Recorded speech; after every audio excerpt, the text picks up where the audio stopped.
अरे फूलवती बेटा, मैंने सुना तुम्हारी गवर्नमेंट जॉब लग गई है। सच में सुन के ना मुझे बहुत अच्छा लगा। अरे आंटी जी, आपको पता चल गया कि मुझे गवर्नमेंट जॉब मिल गई है? वैसे आप जॉब मांगने आई है ना? अरे नहीं नहीं बेटा, ये क्या कह रही हो, मैं तो बस। अच्छा आंटी, मैं समझ गई, आप अपनी बेटी के लिए आई हैं जॉब मांगने। वैसे मेरे पास कोई पोस्ट खाली तो नहीं है, लेकिन मुझे याद आया एक पोस्ट खाली है, क्लर्क की। अगर आपकी बेटी कर ले तो मैं वो जॉब दे सकती हूँ। अरे पूछना क्या, आप लोग तो यही काम करते हो ना, इसी पोस्ट के लिए ही बने हो।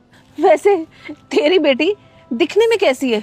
तूने कभी आज तक फोटो भी नहीं दिखाई। वैसे मैं पूछ भी क्यों रही हूँ, तेरे जैसी गरीब ही दिखती होगी। वैसे आंटी, आप कॉलेज के बाद तो सीधा मुझसे आज यहाँ मेरे घर के बाहर मिली है, और मैंने आपकी बेटी को कभी कॉलेज में भाव तो दिया नहीं है, तो आपने ये कैसे सोच लिया कि आज मैं आपको भाव दूंगी? चलो ठीक है, अब आप आ ही गई हो तो मैं आपको बता दूं, आज मेरे घर पे लंच करने आईएएस ऑफिसर आने वाली है। वैसे आपने तो वो कभी देखी भी नहीं होगी।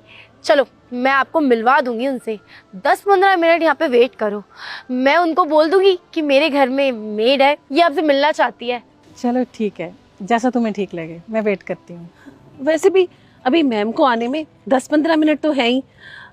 वैसे तो मैं तुझे अपने घर के अंदर ले जाती, पर तेरी ना इतनी औकात नहीं है कि तू मेरे घर में भी जा सके।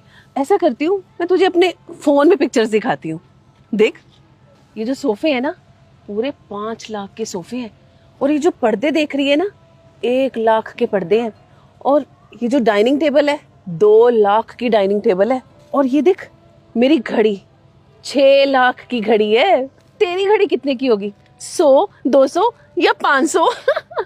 वैसे कमला, तुझे देख के ना मुझे बड़ा ही तरस आता है। अगर तूने भी अपनी बेटी को मेरी तरह पढ़ा दिया होता ना, तो कोई छोटी मोटी नौकरी कर रही होती, तो तू भी ये गरीबों वाली जिंदगी ना जी रही होती, हमारी तरह ऐशो आराम की जिंदगी जी रही होती।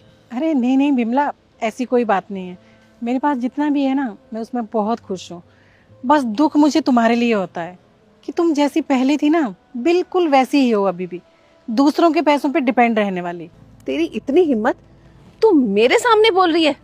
तू निकल यहाँ से, अभी के अभी निकल। देखो, मैं अगर अभी यहाँ से चलेगी ना, तो शायद आप लोगों को पछताना पड़ेगा। अच्छा, हमें पछताना पड़ेगा? हाँ। अच्छा, पछताना तो तुझे पड़ेगा।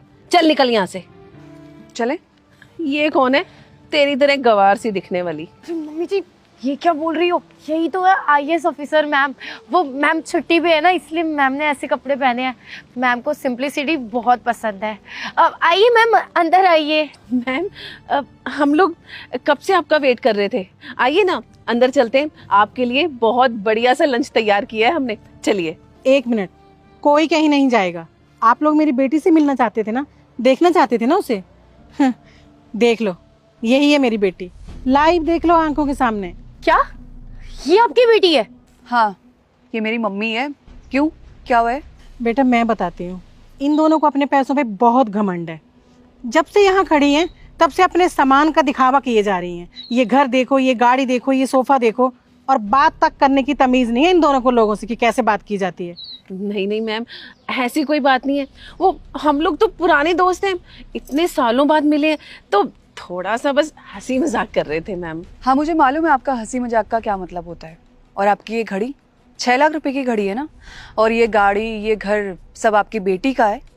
आपको पता है आपकी बेटी कहाँ से लेकर आती है? सब रिश्वत के पैसों से। और आपको तो ये भी पता नहीं हुआ कि आपकी बेटी कितनी करप्ट हो चुकी है। ये जो लाखों की चीजें दिखा रहे हैं ना आप लोग, सब करप्शन की वजह से आया है। और तुम्हें अभी गवर्नमेंट जॉब पर लगे हुए कुछ टाइम भी नहीं हुआ और तुमने ये सब चीजें करी है। मैं जान सकती हूँ तुमने ये सब क्यों किया? सॉरी मैम, मुझे पता है मैंने गलत किया है। वो आपको सिस्टम का तो पता ही है ना, सिस्टम में चाहो या ना चाहो वो रिश्वत तो लेनी ही पड़ती है। लेकिन आई प्रॉमिस, मैं आज के बाद कभी रिश्वत नहीं लूंगी। I am so sorry ma'am. क्या कहा तुमने? कि ये सिस्टम ही ऐसा है इसलिए रिश्वत लेनी बहुत जरूरी है। अगर तुम ईमानदार होती ना, तुम्हें देखकर और लोग भी ईमानदार बनते। लेकिन नहीं, तुमने तो करप्शन चुना, और इसकी सजा तुम्हें बिल्कुल मिलेगी, और वो सजा जेल होगी। क्या जेल? क्यों मैम? ये तो बहुत छोटी सजा है। और जो भी तुम्हारे पास ये प्रॉपर्टी है ना, ये गाड़ी, ये घर, सब जब्त होने वाला है। और मैं यहाँ कोई लंच करने नहीं आई थी, मैं तो तुम लोगों को यहाँ वार्निंग देने आई थी। और तुम दोस्त थोड़ी हो, दोस्त के नाम पर कलंक हो। तुम्हें तो बस शो अप करना आता है, लोगों को नीचा दिखाना आता है, उनके साथ बदतमीजी करनी आती है, अमीर बनना होता है ना। अमीर पता है कौन होता है? अमीर वो होता है जो ईमानदार हो, जो दूसरों की रेस्पेक्ट करना जानता हो, इज्जत करना जानता हो। अमीर वो नहीं होता जिसके पास बहुत पैसा है तो वो घमंड दिखाए। और अब अगर मैं आपकी बेटी की लिस्ट निकालना चाहूँगी ना कि ये कितनी करप्ट हैं, तो आप खुद शॉक्ड हो जाएंगे कि आपकी बेटी ने लोगों के साथ कितना गलत किया है।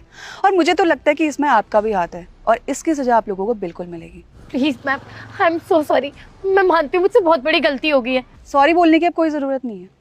तुम लोगों को सज़ा बिल्कुल मिलेगी और वो सज़ा मैं दिलवाऊंगी जो जेल होगी। और जेल से आप नहीं छूट पाएंगे, जेल आप लंबे टाइम तक के लिए जाएंगे, क्योंकि आप लोगों ने कोई 2 रुपए गायब नहीं करे, लोगों के लाखों रुपए गायब किए हैं। और वो पैसे आम जनता के पैसे थे जो तुमने लूटे हैं, और ये बहुत बड़ा अपराध है। इसकी सज़ा तो तुम लोगों को बिल्कुल मिलेगी। हमें हमेशा ईमानदार होना चाहिए। अगर हम ईमानदार नहीं होंगे तो हमारा देश कैसे बदलेगा? रेडी हो जाइए, 15 मिनट में पुलिस आती ही होगी आप लोगों को गिरफ्तार करने।